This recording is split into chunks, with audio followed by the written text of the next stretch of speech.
लूका 19 उसकी 28 से लेकर 44 आयत तक हम पढ़ेंगे। जीसस क्राइस्ट के जन्म के 500 के करीब साल पहले एक भविष्यवाणी हुई थी जकरिया 9 उसकी 9 आयत में। वो भविष्यवाणी थी, उसको हम स्क्रीन के ऊपर पढ़ेंगे। हे सिय्योन, बहुत ही मगन हो, हे यरूशलेम जय जयकार कर, क्योंकि तेरा राजा तेरे पास आएगा।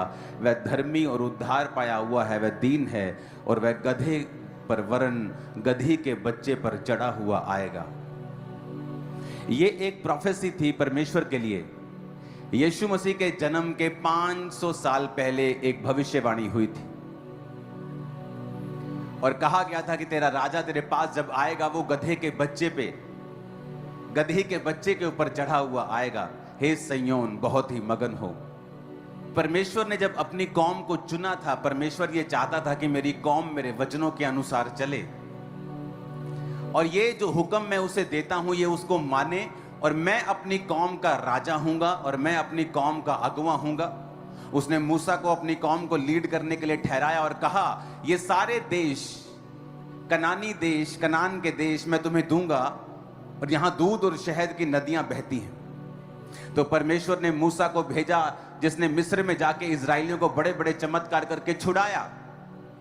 फिर उसके बाद वो लोग चलते गए और मूसा की परीक्षा करते रहे और परमेश्वर की परीक्षा करते रहे, व्यभिचार करते रहे, बहुत चीजें करते रहे और फिर वो मरते रहे और अंत में जाकर वो उन देशों में पहुंचे।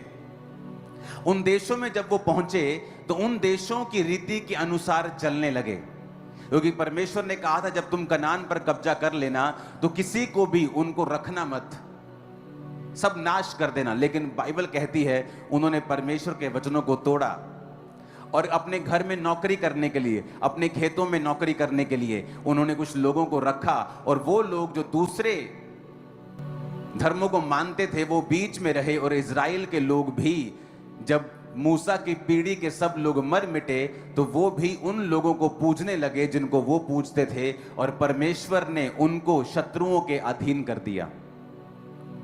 जब वो शत्रुओं के अधीन होते थे तब न्यायी लोग उठते थे। सैमसन एक न्यायी था, गिदोन एक न्यायी था। तो इस तरह के न्यायी लोग उठते थे और उनकी अगुवाई करते थे। जब न्यायी मर जाता था इजरायली फिर पाप करने लगते थे, व्यभिचार करने लगते थे,